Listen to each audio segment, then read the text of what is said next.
Welcome to Solving for R. In this conversation, we have an incredible opportunity to talk with Jason Clark, social media influencer. His handle is Jason To-Do List, serial entrepreneur, and just really an all-around amazing family guy and amazing friend to have. And you know, Jason has a really interesting perspective on life, on how to get happiness through being uncomfortable, and his take on fear. I think you'll find it really interesting. Let's get started.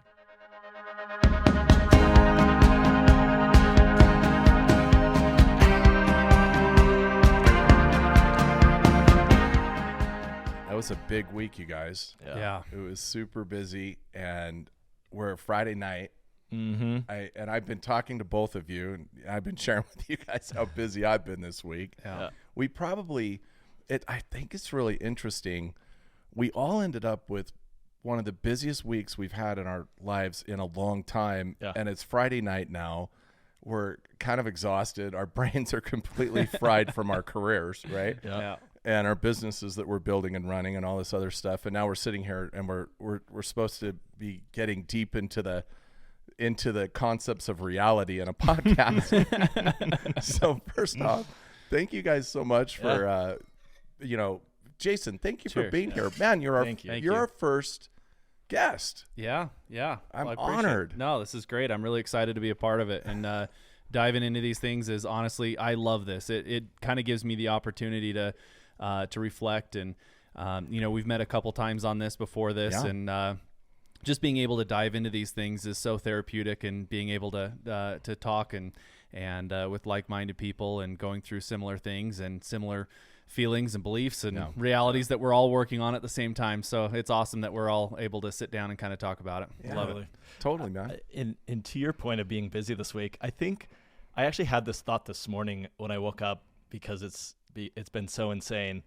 Last week, when having some conversations about the formula, starting with R, I think is one of the points that you made in our previous conversation.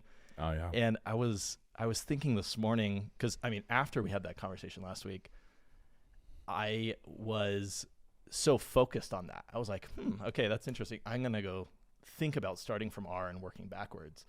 And this morning I had the thought of like, I think that's why I've been so busy this week. I was so focused on, all right, this is where I'm going. Super cool. And everything else just falls in line, right? Yeah. The things I've been busy with are the things working towards that. Yeah. But I think that's just what gets you busy. So that's why I'm tired 24/7. That's why you do. That's all you do. As I say to Jay often, you nuke your R, right? Like, and I think that's a great way to go. The equation is this fun life hack, and it's great, and it's an equation, right? 1 + x equals 2. What if you change it to equals 3? Well, x changes. Yeah. It's just an equation. You just fuss around with the numbers. You change one thing, the other things are going to change. So that idea of, okay, let's put some really major thought energy into this particular probable future reality. You're going to start fussing with your equation. Yeah. You do that at like a nuclear level. It's crazy what you do. Yeah. And I love anytime we get to spend time together, because it energizes me. I come home and I'm like, I got to step it up. Mm-hmm. Like I got like 7 hours of sleep last night, and that's just too much. The way you attack life, man, is so inspirational. Well, it literally just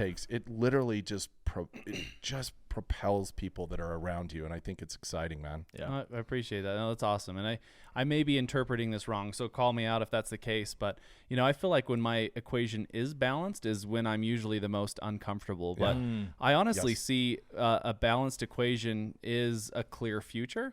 But for me, a clear future is scary. That is one of those things that I just don't necessarily feel comfort in. I think that's one of the reasons why I don't want to work a job or a position, because you have your salary, you got your 401k, you got your retirement, you got everything. I know where I'm going to be at 80 years old, 70 years old, 6 years old. I can, out. that scares me. Yeah. That's terrified of that. That is nuts. I don't enjoy that aspect of it. So in my opinion, the only way that I do that is I have to change things. I have to put myself in discomfort. Which, one of the things we talked about is cold. Cold is one of my biggest mechanisms that I use to make myself physically uncomfortable, whether it be a cold plunge or a cold shower or just being outside in the cold is so unbelievably meditative for me. Experiencing cold in those situations where I do feel too comfortable, that's an easy way to kick you out of it. You really naturally have this thing that is backwards from the rest of us.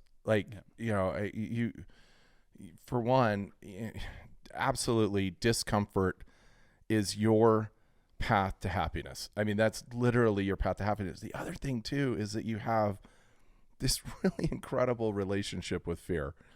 And my sense is that it's really based on a set of beliefs around being too comfortable, right? Yeah. Around everything's kind of status quo right now. You freak out. Most people will be like, wow, it's a great day. Everything kind of went smooth. I can kind of see the future a little bit. I understand what it looks like. I really like knowing that. I feel good and right on. I feel like that freaks you out. I think comfort is one of the scariest things for me, because when you're comfortable, in my opinion, comfort is in life is more of when the universe is running you instead of you running the universe. Amen. So, okay. When you're comfortable, you're kind of flowing through life. You have your routine. You go to work. You come home. You do this. You do that. There's no disruption in that. And so my opinion is, all creativity, all changes in your reality, all changes in your future, all changes in anything comes from a point of discomfort. You're in the driver's seat. You're in the driver's seat. Got exactly. And in my opinion, and other people may be different, and I'm no expert on this by any means, but my discomfort is my place of creativity, is my place of changing my reality, is my reflection point, is everything that I use is in that discomfort, whether it be physical or social discomforts or whatever that might be. That's where I drive. That's where I feel like I'm in the driver's seat of my reality. I feel like if you start becoming comfortable, you kind of are just getting forced around by everything around you, right? You just kind of go from comfort to comfort. You become more, you just kind of follow the flow. Your circumstance. Well, there's exactly. There's some, said another way, and there's something you mentioned to me once, and I'd love to hear your thoughts on this a little bit more detail. Said another way is when you are out of your comfort zone, right? That's when you're able to live your life. Yeah. You don't live in a comfort zone. You're miserable in a comfort zone. Yeah. That's Jason. That's the Jason I know. Yeah. And you have this huge life. It's amazing, dude. It's super cool. You're this, uber successful entrepreneur. I mean, everything you've aimed at, you've just crushed. You have this amazing aviation business. Your employees adore you. Appreciate that. You've got this beautiful family, Abby and Harper. You're such an amazing dad. You're also a social media influencer, and you got like 1 million followers, and I'm not even exaggerating. And then you just you got this to-do list, which is like, okay, if none of that doesn't already scare the hell out of you, which most people, we wake up every day going, holy shit, I got to run this business. I've got all this social media stuff going on. I've got like this family, and I got this, raising this child and doing all this stuff. Been there, get it. It's a lot. Get to the end of the day, need a glass of wine, right? You're like, no, that's not enough. Like, I need to throw some other things on the pile here to just scare the living shit out of myself. Or, I say that, but it's more just things that you saw and thought of, and you're like, no, I got to do that. I have to do that before I die. Yeah. Right. Yeah. And you just like have to try these things and do these things that pretty much guarantee that you're not comfortable, that you are on the edge of complete terror, and you come out the other side of that and you're the happiest person in the world.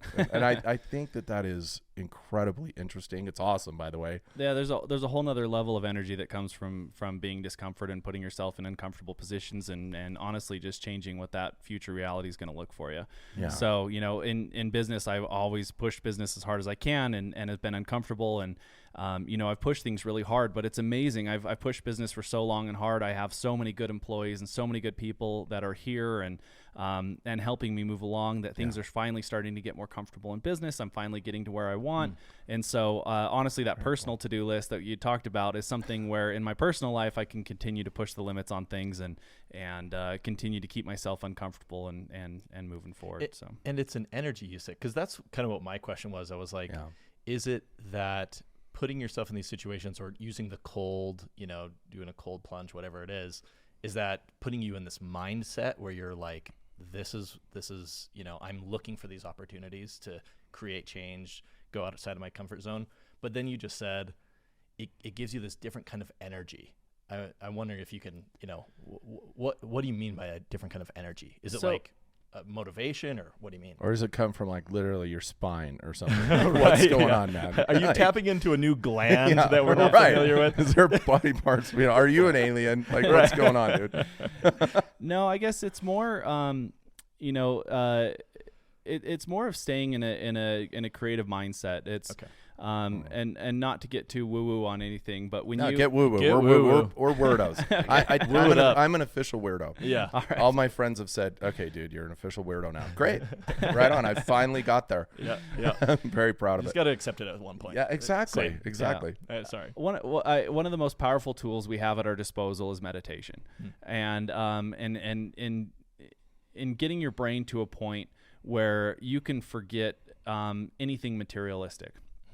Anything matter in your life, your body, your feelings, all the way down to your thoughts, your beliefs, your everything, and getting yourself down to a point of pure consciousness and just lingering in that moment of pure consciousness in a relaxed state, and just lingering there as long as you possibly can, I feel like is where true creation of, I guess not creation, but analyzing your beliefs, analyzing your thoughts, and analyzing your current reality when you come back. But, hanging in that space for so long, it's amazing. People have been able to hit this point. I'm referencing a lot of things from Joe Dispenza.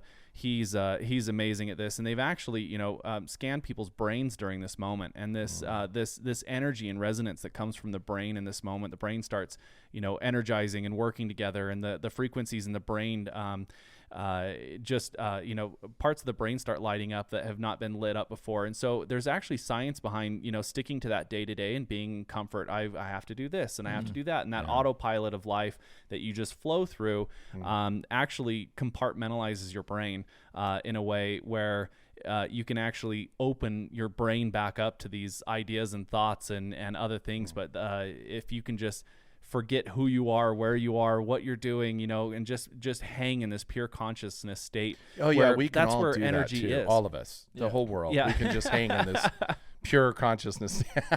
It's an incredible talent you've developed for yourself. No kidding. And I got to be honest, it's interesting that you developed that you got there. Like, you've taken that to a level, the most energetic, fearless person I know on the planet that's always going 1,000 trillion miles an hour. You've mastered this ability to get into this pure conscious state. Yeah. And things like miserably cold temperatures help you get there. And, all of these different things. And I think that's absolutely fascinating. One of the things you were sharing with me one time, and it really resonated, and I was like, holy shit, I feel that. And I kind of spent the week testing it, and it was like, look, if I'm in my comfort zone or anywhere near it, right? Like, I just kind of feel like I'm getting into that societal rut of, and I'm doing the thing. You feel more dense, you feel more matter, you feel more material, you feel more like stuck in this, this interesting very restrictive dimensional physical life we live in, right? Yeah. And you feel that. You like literally feel that. And then when you do, it freaks you out.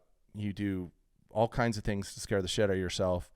And then you kind of end up out of that. And then you're in this really amazing place. You add this amazing,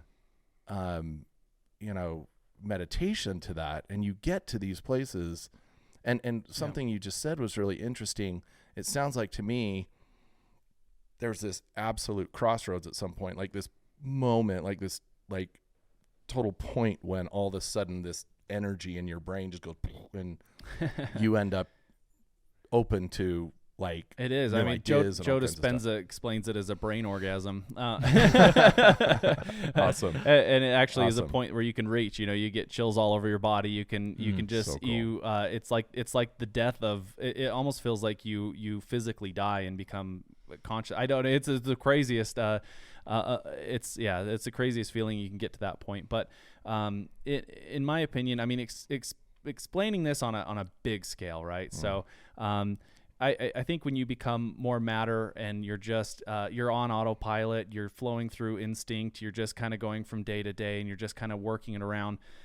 You're more matter than you are energy and consciousness. You are more on that realm. So if you blow this out on a cosmic scale, you're talking about the rotations of the planets. You're talking about eclipses. You're talking about all these things that are so planned out. You could plan out the next, million eclipses and when they're going to happen. And sure. you can They know when our entire galaxy is going to combine with like Andromeda's galaxy or something like that. It will literally when our sun is going to they know that. They can do the math. It's obvious. On that big scale of matter, you can plan out everything. And so I feel like when as a person, when you don't implement the skills of meditation and analyzing your beliefs, which once again your equation solves, that is the only thing.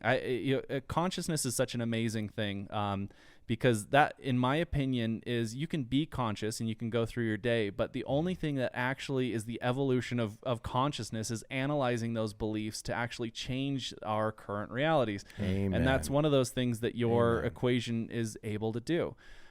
So I like to explain this. You talk about the block universe.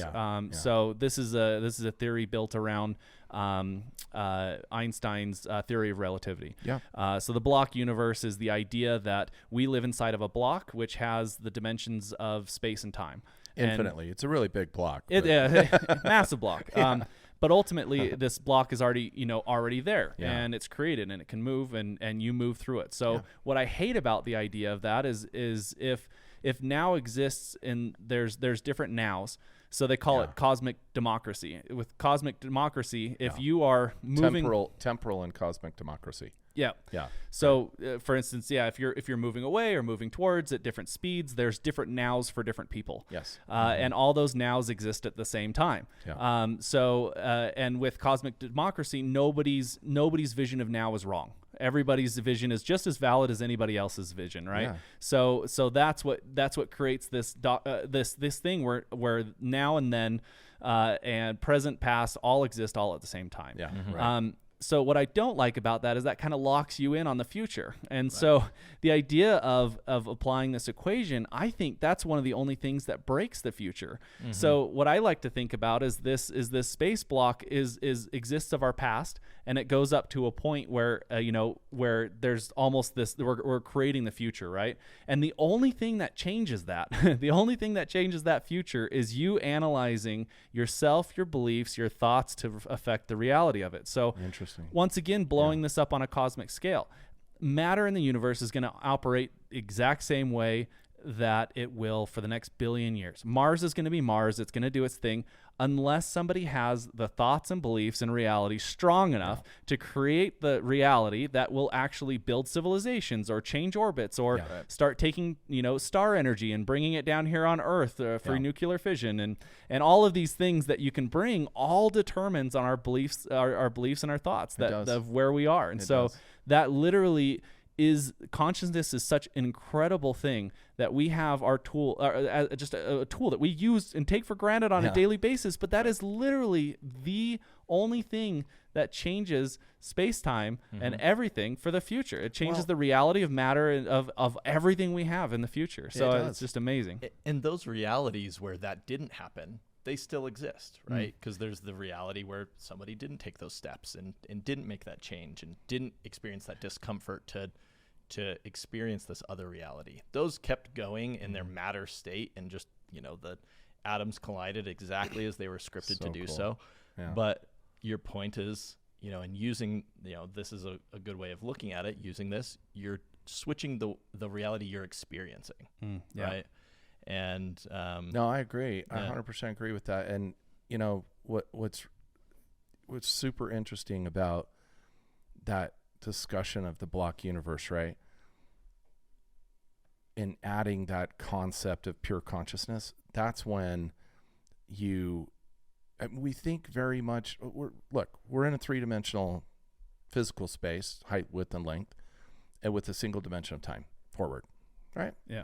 I mean, it's relatively restrictive, right? Yeah. And so, you think of the block universe, and I love what you were saying there. Like, when we think of the block universe in just those dimensions, then it does kind of automatically get us thinking that there is just that one potential future. Right. Right. And that it's already there. And I love what you said about when we get into kind of pure consciousness, that all kind of becomes a little fuzzy, right? It gets a little unknown, and it's a little more fluid. And that's when you start adding other dimensions. So when we start adding other dimensions to the block universe, in thinking that, okay, well, what if we add a 4th dimension and a 5th dimension and a 6th dimension and stuff like that? That's where our minds kind of break down. And we're really not able to kind of think about what those other dimensions are. I loved Carl Sagan's explanation of flatlanders, right? So we have a hard time in a 3-dimensional space understanding a 4th dimensional being, right? And 4th dimension being they experience time, past, present, future simultaneously, right? That's kind of the 4th dimension. And then the 5th dimension and the 6th dimension. But Carl Sagan says, well, if you can't think from 3rd to 4th, why don't we go from 1 to 2 and 2 to 3, right? So then he has this kind of flatlander, and you're a being that has nothing but height, nothing but length and width. You have no height. I said literally the opposite of what he said. I picked up one dimension he left out. So you have length and width. You have no height. So if you kind of think of that, a piece of paper has some height, but let's just use that for the analogy, right? But that was you. That was you. You had no height. You had length and width and some, well, he uses an apple. I love it. An apple comes into your universe. You wouldn't see the apple. You'd see just slices of the apple, right? You'd be like, it'd go, right? And you'd see this kind of weird thing. And he's like, that's kind of time, right? You're only seeing slices of time. And I think that that's really fascinating, because when we can kind of apply that additional dimensional thinking, right, with the equation, I look at the equation as, in some of the ways that, like, Einstein was looking at this, with Robert Nozick at Harvard. He created the principle of fecundity, right? And there's a principle of plenitude, and all potential realities are essentially valid. Right. So it in that block, it becomes quite a bit more fluid, right? Yes, the block is there. Yes, all of those versions of you are there, from when you were a newborn child to now to, a week before you're done. All of the versions of you exist, but there's probable versions of you, right? They all exist, but there's also these other probable versions of you that are all crammed into that block as well. Yeah. And so, one of the things about the equation is that your beliefs kind of tend to pick out what those probabilities are. Yeah. And so when we can reconcile with that, right, by really focusing on that R we want, that reality we want, then we end up getting, emotional and freaked out. And, you and I have talked many times when either I was freaked out or you were having an anxiety attack. I'm like, hey, man, you got to chill on your R for a minute. You got to bring it down just a notch and kind of let things balance out. I know you don't like to be in balance harmony. You like to be like completely freaked out. But it's interesting to think that, we are, and you approach it from an experiential standpoint. I approach it more from a theoretical standpoint, and then I apply it as a almost like a scientific experiment. Okay, I'm going to see if this works. And then it does. And I have this good result from it. I'm like, holy shit, that worked. I'm freaked out. How did that work? And you're like, no, I felt it. And I'm like, how did you feel it? And you're like, oh, dude, you got to meditate. Yeah. You got to get into this crazy zone. I've never been there. I'm going to have you teach me how to do that. But I think it's really incredible that you've been able to bring that to what we've been creating here, while at the same time, you're literally the most energetic bulldozer of life I've ever seen. Like, you just see something and you just completely go after it. But then you also have these meditative abilities. It's amazing. Is the belief with the meditations too. I mean, you got to believe that you actually can get there. So I'm one of the most scientifically based person. Cheers to that. I want to cheers to that. Holy shit. That is a really, really amazing and brilliant comment. I'm just awake enough to weave this in and out. Well done. I know. Seriously, after this week, right? I like what you just said there. You've got to believe that you can get there. Yeah, because really if you don't believe in it, it's also not going. You're never going to hit that level of meditation because you don't believe that you can actually get there. You don't believe that it can happen. But I love that. People have to take drugs or have alcohol or other things in order to reach certain states in your mind. But it's honestly just an ability to have better control over your brain. In order to, all these things are doing are just releasing different chemicals and different states of being in your body. But why couldn't you do that yourself? Why can't you just focus on getting better at doing that on your own? And it's completely within, because that's another thing, right? If you're not the one controlling that, then what the hell's controlling that? Right. Who's controlling that? How is it controlling? Are you just part of the universe that's floating around and other things are controlling you and you're outside?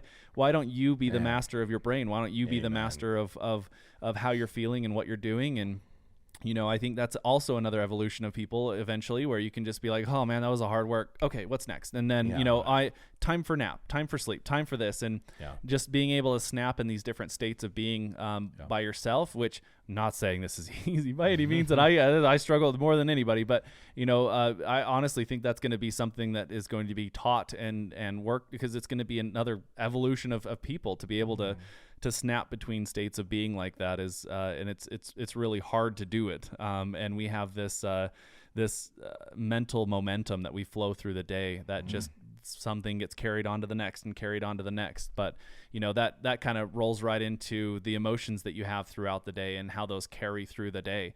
Because chronic emotions are bad. They're not good for you. They don't they don't help you at all. Emotions are amazing things. Yeah. Even bad emotions. Even bad emotions. Chronic emotions, though, are just flat out terrifying. Yeah. Stress is good for you. Happiness is good for you. Sadness is good for you. If you didn't have sadness, how would you even know what happiness is? Right. If you have happiness all the time, it just becomes the mundane, right? Yeah. So all of these feelings are very, very good. It's the chronic feelings that are bad. And that's actually one of the biggest things that resonated with your equation when we first talked, is I was having chronic emotions. To take one step back and remind me to jump back into that if I miss it.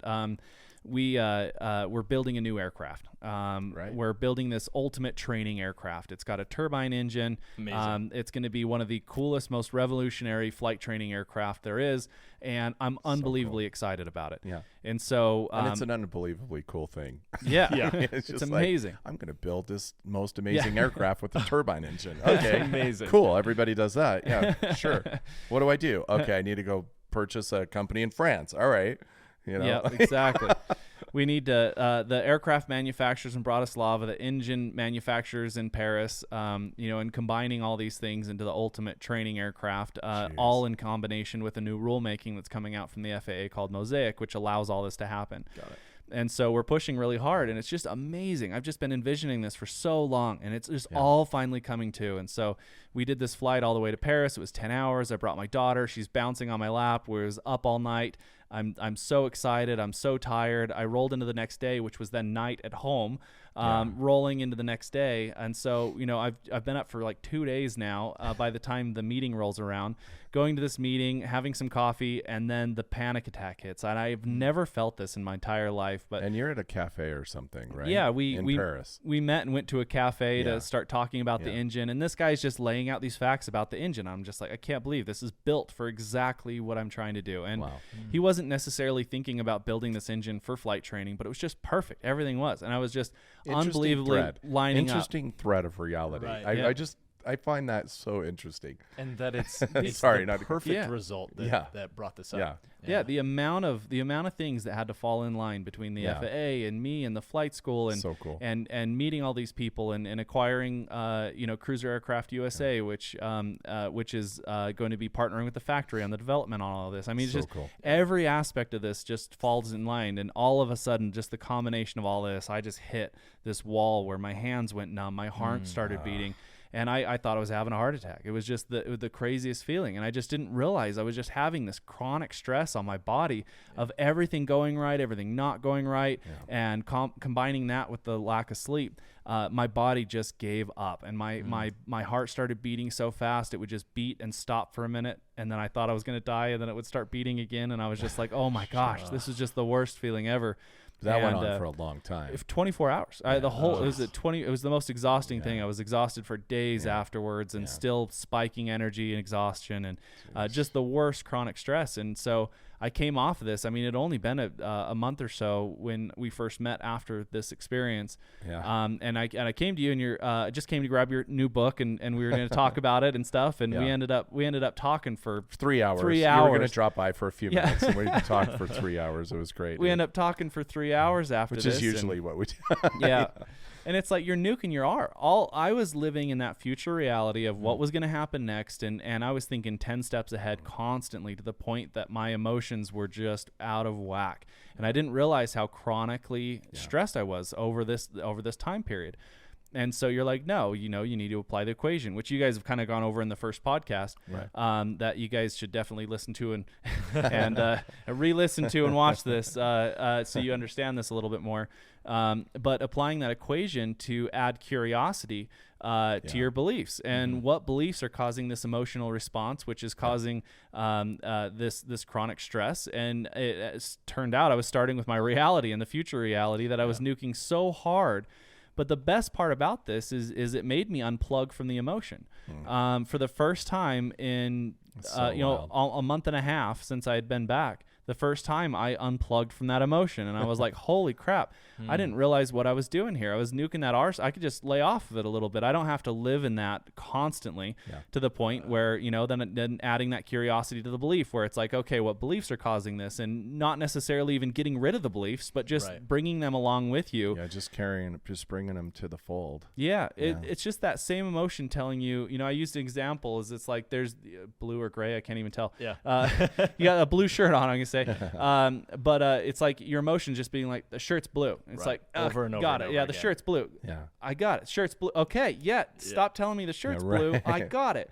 And the equation allows you, in a much deeper format, allows you to look at those emotions and just be like, I got it. Right. Exactly. Well, it allows you got the value in it. So I see the value. Right. I see what beliefs. See the value, take the message from it that you need, identify where that's coming from, and then reconcile with that and be able to move on. Yeah, exactly. And this is getting into the heart of one of the many reasons why I was so excited for you to be on this podcast. And and you and I have these amazing conversations, and Bobby and I practice the equation. We've been practicing it for a long time. We're kind of getting pretty good at it. And most of us, look at our reality, right? From different, standpoints of setting goals, like, there's these things I call future memory recalls, right? Getting, so imaginatively into it that like you can almost create a memory in your mind, right? Yeah. About your future. And we can have vision boards and, we can do all these really great things. And what that does, to your point, is it starts stirring up beliefs. Your beliefs are like, wait a minute. If you're thinking about going there, we don't believe this one thing. Yeah. And it's these weird little hundreds of funny little micro beliefs that we create, right? And so when we start putting our focus on that reality we want, then those beliefs surface in the form of emotion. And then you're right. We can leverage our emotions to find out what those are and fix it. What I love what you do, your consciousness, man, is like portable. It's like it literally, you to me, you seem to have the ability to take your consciousness to that reality. Like whatever the hell I believe right now, I'm just taking my consciousness to that reality. And that's what I mean by you're nuking your art. You don't only like do a vision board and set goals and, take action on your passion, all these things that like everybody up on stage tells you to do. Right. You just take your ass there. Yeah. Like you're just like, no, I'm there. I think that's one of the reasons I've had a hard time with motivational speakers and other things. I was like, I don't get it. Why are you gonna, this doesn't even make sense. Just go take my consciousness and be a part of that reality. Why are you guys sitting and listening to this? You shouldn't even be listening to this right now. You should be in the moment, doing it, envisioning it, and being there. Right. And then you end up in a panic attack because you run your consciousness so much faster than your beliefs. Yeah.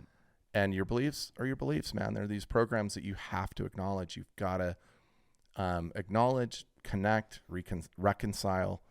And I love how you've seen how you can bring them along so that you can operate at your pace with the equation. Yeah. Maybe back off the R a little bit, but at least you can be like, okay, these emotions are really getting crazy, and then bring that curiosity. Yeah, right? being able to identify it. Right. Yeah. It's you now that you have this tool, you can see as that's rising up in you, and you can be like, oh, okay, I need to reconcile with these. Yeah. And then, get back into it. Yeah. Yeah, exactly. Yeah, I think that's one of the things I constantly have that future reality that is so ingrained in my brain of what it can be that in that moment, of course, lack of sleep played a huge role. But in that moment when that future reality starts becoming reality and it's that transition where I was like, holy crap, everything that I envisioned this to be is all coming into reality.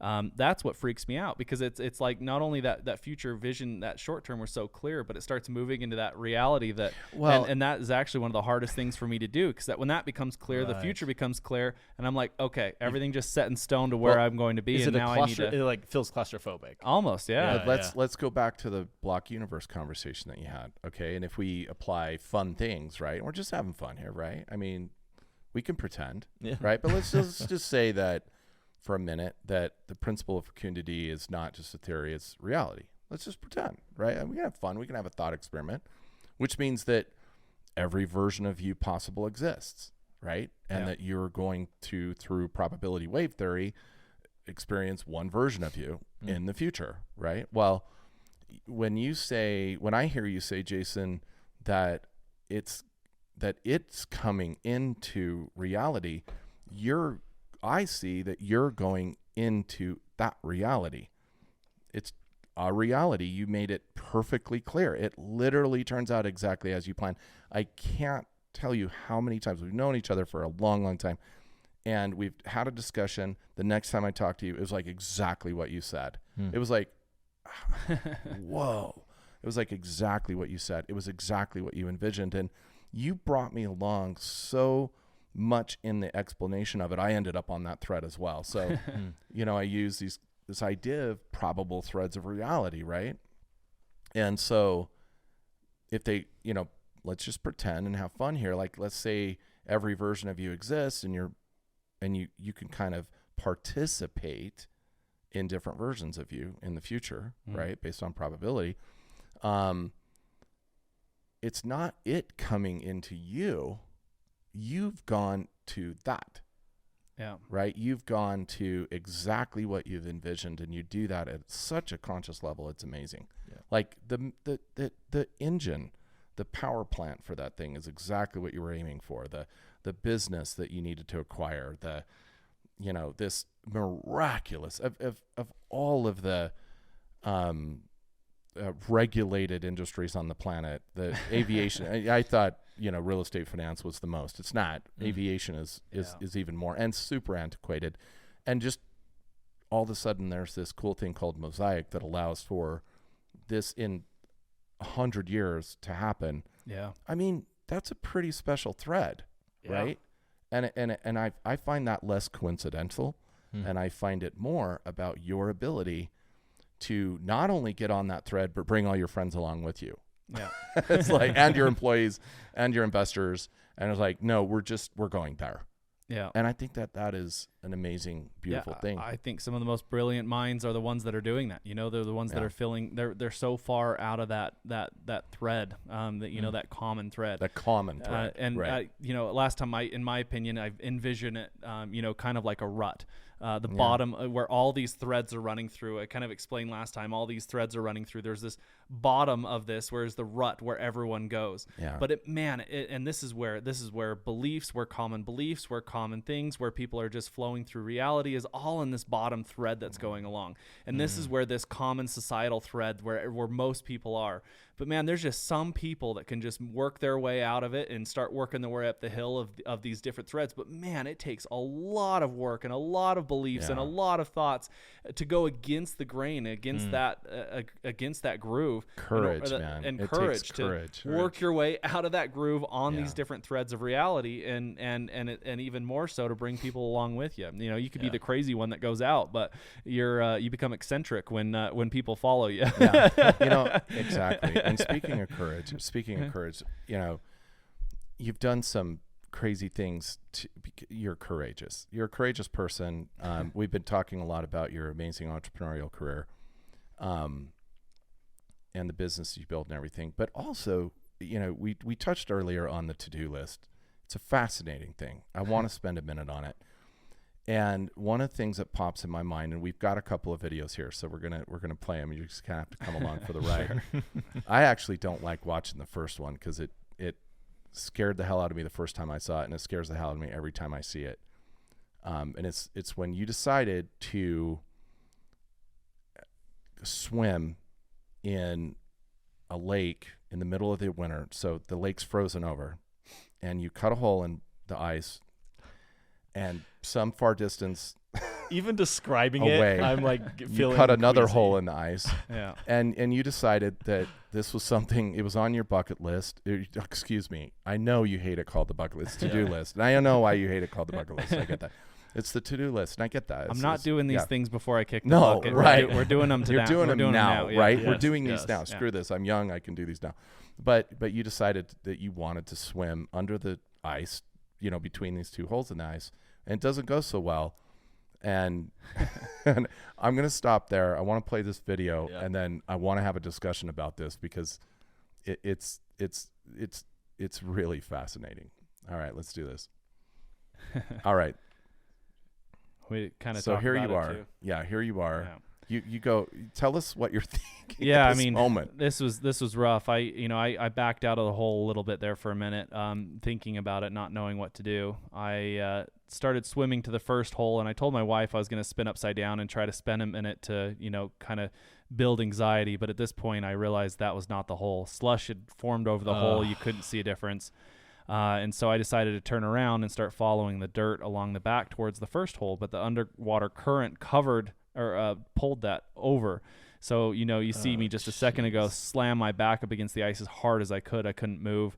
Right now I start getting really weak and moving really slowly until that last minute I saw my dog's shadow. I didn't know if I had wandered 100 feet off course. I didn't know if maybe I didn't even do a 180. Your maybe, eyes froze. Yeah. You couldn't see at this point. The last probably 5 seconds, I couldn't see it all. Yeah. That was, that was rough. So, I had lots of thoughts going through my head of hitting my back up against the ice, trying to break the ice.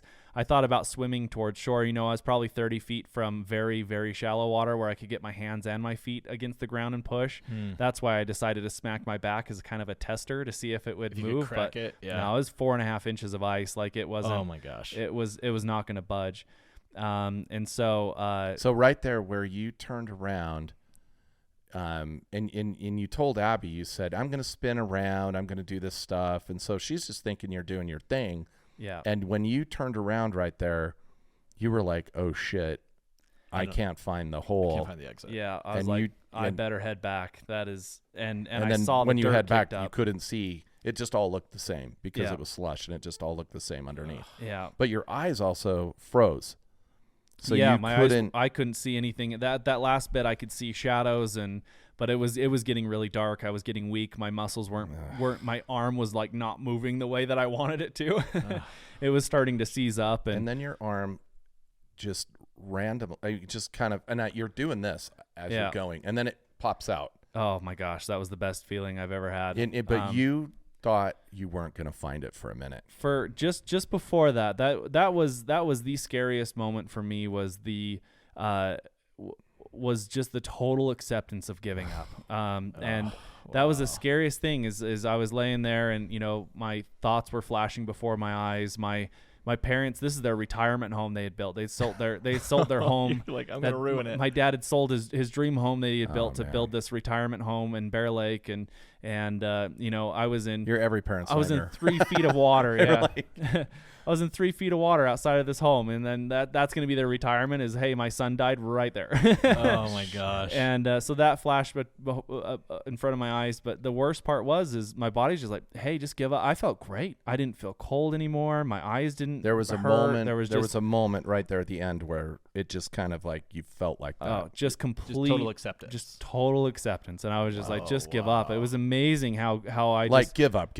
Like it's good. You're checking out. Yeah, I immediately don't feel bad for any drowning victims after that, because it was amazing how peaceful that last little bit was, and how I was totally okay with giving up. So I feel bad for all drowning victims. I thought it was, because I always felt bad because I thought it was my first fear ever. I thought it was like a very claustrophobic moment. And when I was under there at that moment, I didn't care at all. I felt great. I just wanted to give up and relax and just relax and not worry about it anymore. That's the antithesis of what scares the hell out of you too.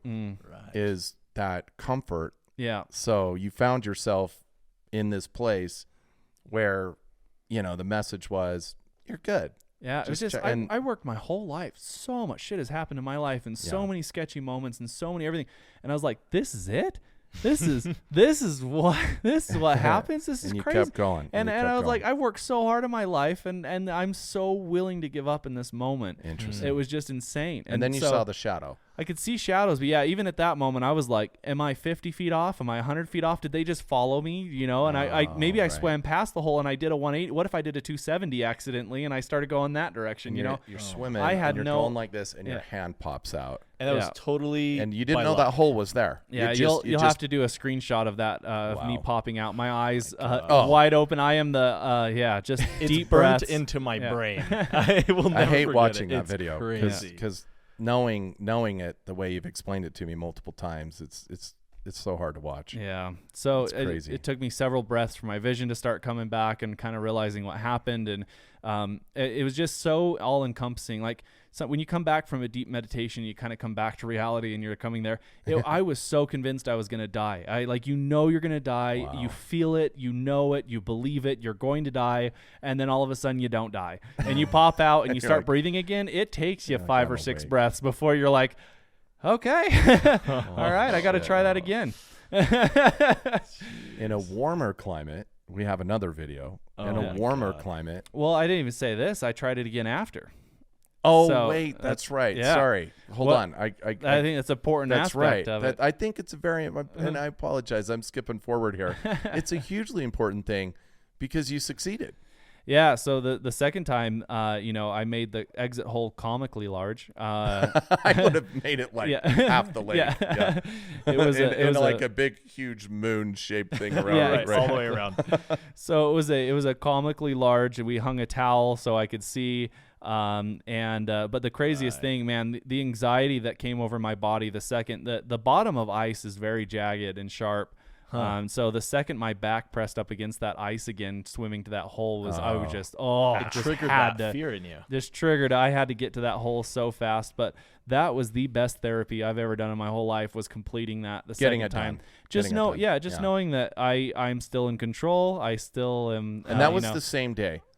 So you like literally got to a point where you literally thought you'd killed yourself, and you were, I'm checking out. I went inside, I hopped in the tub, I warmed up for a minute, and then you came out and did this. And I came out and did it again. Jeez. I even think in the first one, right when you pop out of the hole, you say, "I need to try that again." Yeah. Oh my gosh. I knew. I need to have I need to have just a little. Cheers and a taste of wine. I think I'm so glad you're here. I think I needed to say that in order to make myself feel better in that moment. To be honest. Yeah. No. I get that 100%. I get that. Kind of like, I still got this. I'm still in the driver's seat. Yeah. Exactly. Yeah. Got it. So I still have that control. Warmer climate. Now we're in just beautiful southern Utah with the Slot Canyon everywhere. It's just beautiful. And hit pause. Well, hold on. Okay, this is crazy. Yeah, this setup's incredible. Rewind that. Yeah. Here we have to talk about this a little bit. So you're standing here. Hit pause. You're standing here. I can't. On the edge of nothingness. Yeah. Right. And you've got some friends or some people. Maybe they were strangers, and they were strangers. They were okay. Oh my God, they're strangers. Jeez, this makes it worse. And they bolt a cable, across this canyon, so many hundreds of yards in the distance, across this canyon, and it's sandstone, right? Yeah. So in my mind, I'm like, stuff breaks. Stuff breaks. breaks. And the cable, like, where'd you get this cable? Right. Like, seriously. And you're like, okay, that's all good. It's bolted in. It's got to be bolted in. And I've got this rope tied onto the end of this cable. See, my aviation brain is like, when were these ropes inspected? How are they Right. inspected? How many swings do you get out of yeah, it your until you need to checklist. replace them? How many how many bolts? How are the bolts tested? How is the harness tested? The carabiner has that thing, The answer is they're not. Yeah, they're not. 100%. They're not. Someone ran their hand across the entire rope just to make sure that there weren't any no major tears. tears. Yeah.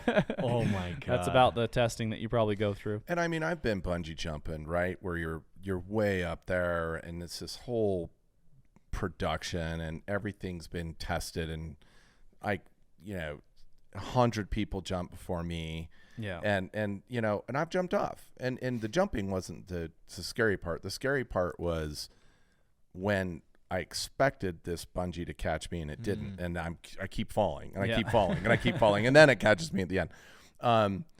But you didn't have any of that. You didn't have any of the technology. You didn't have any of the platform. You were out in the middle of nowhere, and there's some rope tied onto a cable. And you literally are jumping into the mouth of nothingness. And we should with know, a rope. It's a static rope. A static rope, not a bungee. No. This is like if you get to the end of it and you don't You're done. swing into it stops. It is quite the pull. Yeah, even Yeah, without I would say so. It's quite the G's at the bottom. Does it? Yeah. Okay, let's hit play. It is, this is insane. It is quite the pull. And not only this is the first time you jumped this video. And not only did you jump off, like I'd be like, oh my God, I'd jump off. Maybe, I don't think so. But you decide to do this with a lot of style, and you do a backflip, which is... I didn't know if I was going to be able to do it again. So I was like, if I'm going to do it, I'm going to throw a backflip into it. Oh yeah, that's what that's how most people think. Yeah. Yeah, and when you said that, when you fall a little further than you think before it grabs you, this one you fell a lot further. I was right. You disappeared. Yeah, because there's no bungee. The bungee starts slowly pulling you. This was just nothing. Grab. yeah, exactly. And so I mean, you really, literally disappear. Like you become like this tiny little thing, and then you just disappear. Yeah. Do you know how deep that was, or how long that was, or? I honestly don't. I didn't ask that question. It's a long ways. You probably calculate it by the time it took to fall. No kidding. But no, it was amazing. And how far you swing out on the end was pretty incredible too. But to have somebody think about this and execute it properly, it was quite the adventure. So It when was you're amazing. at the end, when you're clear at the end of that thing, you've jumped in, it catches you finally, and you're hauling ass. I mean, you gotta be hauling ass, right? Oh, yeah. Coming out of the canyon. The canyon's flying by you at like at crazy from speeds. that distance, I bet you are, 20, 30 miles an hour away from terminal velocity when you're Right. falling Oh that my far. gosh. So you're probably doing when it catches you, you're probably doing 90, 80, 90 miles an hour when you start the swing. I still can't believe that doesn't break your back. You do swing. You're kind of there's you're kind there's of a on little like bit of give, so that the rope that's around it, there's a little bit of give in that, a right? cable. And then You have then some in the rope, even with a horizontal climbing rope, there's velocity. still a slight give in it. Okay. And then you start on a swing. But it is still, I bet it's 6 or 7 G's at the bottom of that thing. Like you really do yank. And one person did it and jumped straight out as far as they could in a swan dive, and that guy made a C. Ouch. He made a C backwards, a capital C. that's not good. He bent so far because you're just wearing a climbing harness, right? Just Right, around your not a waist. full body Yeah, harness. this guy bent Oh my all the way some backwards. chiropractor is making a lot of money right now. Yeah, he was okay somehow, but man, that dude bent backwards. That was crazy to see. It was nuts. And even the guy that did it this time, he had set it up before, and he came back, tied it up, and jumped off himself. He didn't do a test swing or anything. So I mean, those guys are nuts on something like that. That's crazy. But Wow. at least I got to see someone go before Somebody I went right. Somebody went right before you. Yeah, Wow, yeah. that's good. Jeez. Holy shit. Yeah, one of That's the other insane. things you can show is how you get back up. It was pretty interesting. We formed this like human zipper where you would grab onto the rope, 2 people would, and then next people would, and next people would, and then you'd peel off and come back, and then so you'd form this like human gear that would basically pull the rope up with you attached to it, of course, and pulls you back up, and then you hop back up, and those were the scariest moments, honestly, is just getting pulled right up back over the rim, getting back you're up. way up there. Yeah, you're way Whoa. up. So they would pull you up to the top and then Holy pull you back shit. over, and you would stay attached. And they would pull you in a little bit, and then you'd finally disattach yourself from it. But yeah, there's a video on there, just 2 or 3 before I'll that. find that. We were flying in the helicopter around it, and you can see at the bottom that you can see them pulling the person up, forming that like human zipper gear looking Wow. thing. That's wild. to get people Jeez. back up. When you got clear to the very end, so the first swing, Yeah, right? And you're hanging now. You're coming back the other way. yeah, It had to have been a huge fall the other way. yeah. Because, I mean, you must have swung just like way out there. You swing out so you can see that canyon. You swing out past the canyon walls, the other direction. Oh, It's wow. such a fall. You make it out of the out back of of the canyon. Yeah. and then you're swinging. You get a view back all the into way the down. canyon. Yeah, you get a view back into the canyon, and then you swing back into. But then that's got to be a little scary because now you're swinging into a canyon. Oh, like yeah. all you see is walls. And the you're like, swings were almost my favorite part, almost as much as the free fall. holy Jeez. shit, man, that's insane. Yeah, that's That's a blast. crazy. but- That's a blast. I wonder if I can. Okay, I wonder if I can take a step back, because one of the things I want to look at with this podcast is, like we talked about before, there's principle of fecundity, block universe. There's all these versions of you out there, and you're living this version of yourself. There's a couch potato version of you. Yeah. Is there a moment in time in the past or something where you feel like it clicked for you, and then you started down this thread, or was that just always with you? Was that just like innate, or was there a thing that just told you, I need to live my life this way? No, it's a great thought. There was, there was a few moments in my life. I was lucky growing up with my dad, riding motorcycles and doing things. So I know there was a lot of uncomfortable camping trips and uncomfortable things where, at the time I didn't necessarily enjoy, but then when you look back at them, you realize how much you It actually shaped your enjoyed life. them. Yeah, And how much they shaped your. created really There's amazing beliefs for beliefs. you. Yeah. Right. Exactly. Yeah. So that's the biggest thing. But what I realized is I think one of the biggest turning points is realizing how happy and good and in that flow state you can be at almost any stage of your life. And the second you're not in that flow state, your body tells you things come out. If you're constantly under stress or fight or flight, things happen. You start having issues with your body. For me, it was digestion. So, there's these moments where I did get in that flow state and I felt great. One of those things is I started a motorcycle shop, and I ran this motorcycle shop just out of high school. And that I had 4 or 5 years of just this flow state in this business where I just loved it and flowed through and did great. But the second that company started stagnating is when I started having issues. Well, you say stagnating. Most people would say it's hit a successful plateau. And you're like, this is bullshit. Yeah. It hit a successful plateau, and then I sold I have it. that Yeah. problem Yes. too. Yeah. Right. But yeah, I just think I know what it feels like to be in that flow state, that I'll do anything to nuke my reality to get back there. And so, you see these people that are just miserable either in a relationship or financially or in other situations that aren't willing to nuke their reality to the point to get it back on the thread of their the thread of reality that they want it to be on. Yeah. And people are just so afraid of their emotions and their beliefs that they aren't willing to do that. And for me, I know how good it feels to be in that be on the other side, to be on that other side, Yeah. that I will do anything to get back to that flow state again.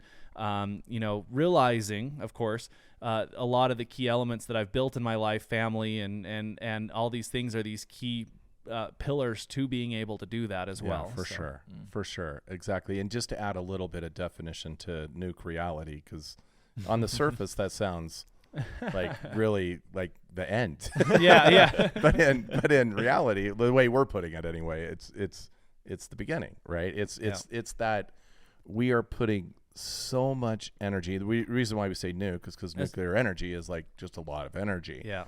And the idea of putting energy into your R, if we think of the equation of a simple algebraic equation, 1 + x = 2, right?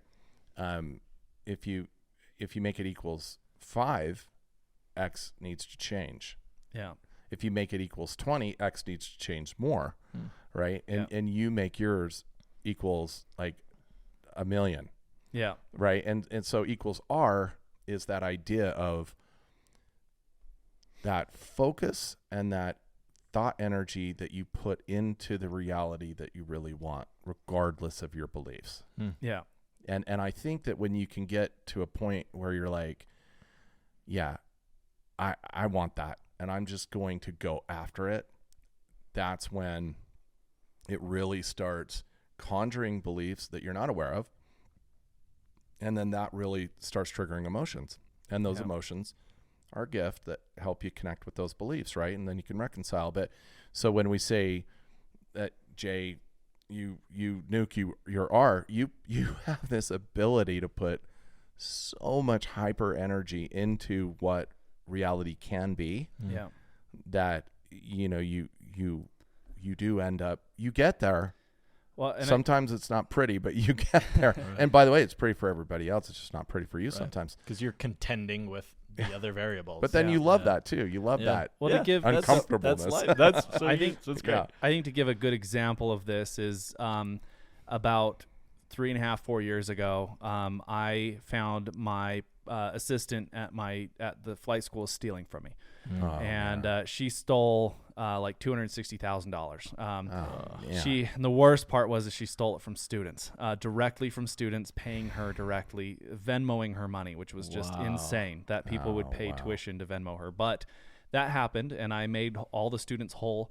And at the time I had a business partner, that was just not the best for me. So, and I had a girlfriend that was just, I just was at a point in my life between these three things that, I was just not healthy. And one of the biggest things that came out of this was I had ulcers in my stomach. I had heartburn so bad that my acid was leaking into my lungs at night, going through my throat into my lungs, and I had like constant pneumonia for like 2 years, where I just had coughs and pneumonia, and then all of my allergies came out. I couldn't have dairy. I couldn't have gluten. I had a terrible gluten dairy allergy. I couldn't digest it.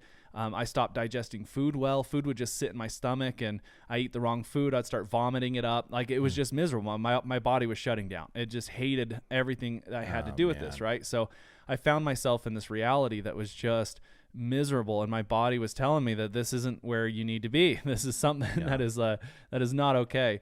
And so all in 1 week, my partner was working in the business, and I had to get him out. So I let him go.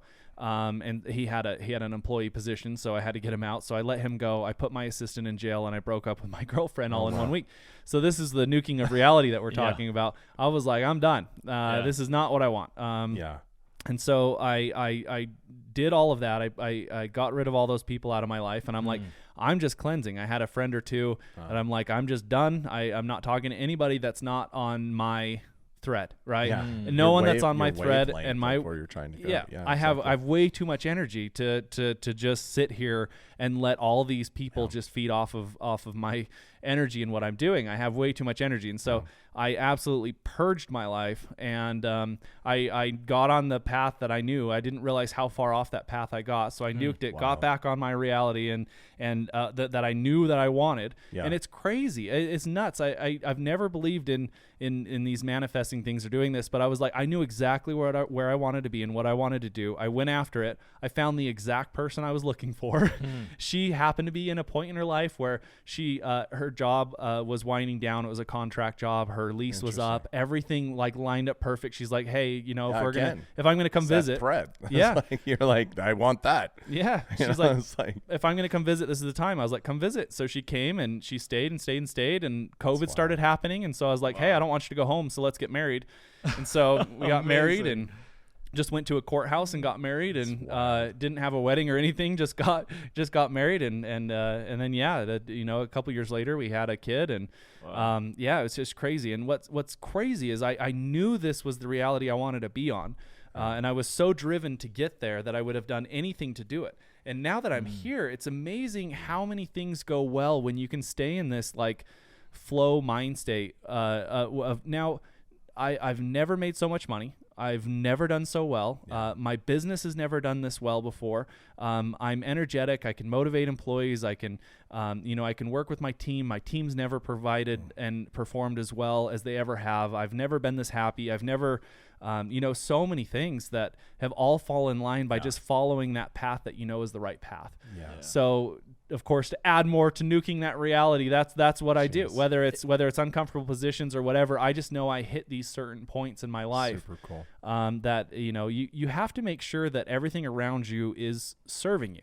When me and Abby met, we wrote this list of all of these things, and one of them was the relationship has to serve us.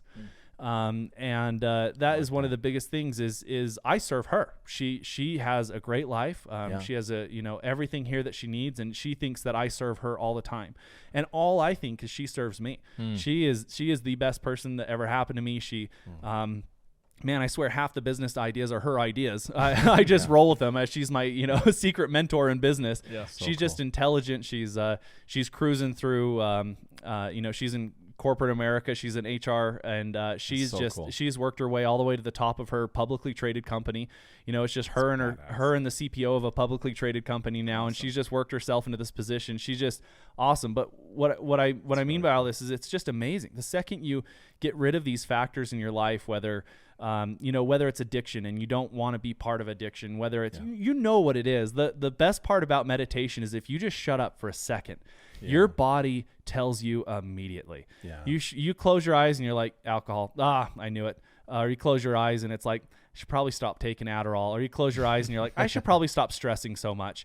Or you close your eyes and you're like, this person at work pops in my head all the time. And it's amazing. Your body will tell, the second you listen to it, it tells you exactly what thread you're not on.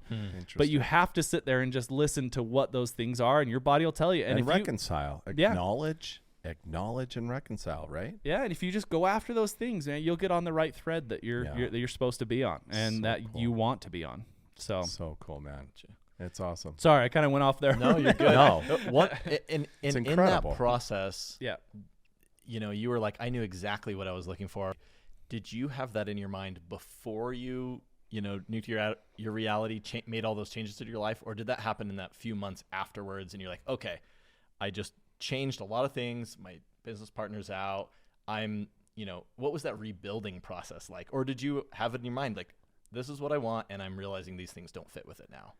I just realized everything didn't fit. Like I said, if you you should seriously try this. You guys should try this. And you should try this at home. But if you just shut up and you get out of the way of your body and your mind, and you put that at the forefront of your mind of what are the little things in your life that you want to change, and you go after that, that is that, you know, and that's kind of what I realized. I was like, man, there's just, and what I actually went on a flight with a partner, and he had been through the ringer. This man.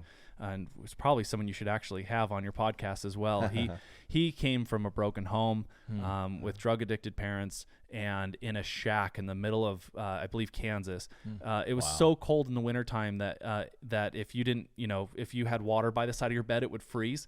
And so in the house, in the house, and holes in the ceiling, it would leak and have ice on the floor. I mean, like, just the craziest abusive situation. And he came out of that to running one of the biggest companies in Utah.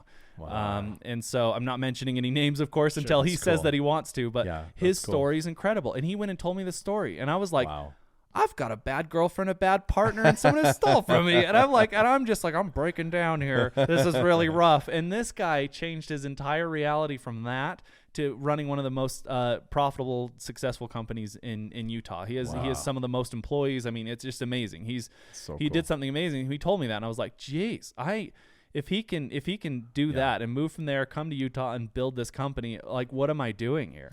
And so, you know, in my opinion, I had a very clear stance of what I needed to do, and then instilled that new belief in you. Yeah, right. Exactly. Yeah. But no, there's a lot of things, but there's a lot of action that needs to be taken, you know, in order to get there. But it's not just thought. Yeah, you know, it's thought, action. Yeah, you've got to be able to just, and that's the thing, man. That's what you've mastered. Yeah, to the point where you have the idea, you have the vision, you literally can transport your consciousness to this reality that you have imaginatively in your mind. And then, man, you just jump in, feet first, everything first, and you just go after it. Yeah. And the scarier it is, the better it is for you.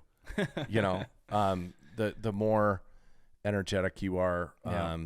I hate the common things. And honestly, I feel like a lot of common things are when you do comfortable things, you're hopping on other people's threads of reality. It's if you like going to the resorts, you're just going on what other person's idea of reality of a vacation, of a resort. And I know exactly how that whole vacation's going to go. You're going to show up, you're going to relax, you're going to grab a drink, you're going to go to the restaurant, you're going to go to the beach the next day. You might rent a boogie board.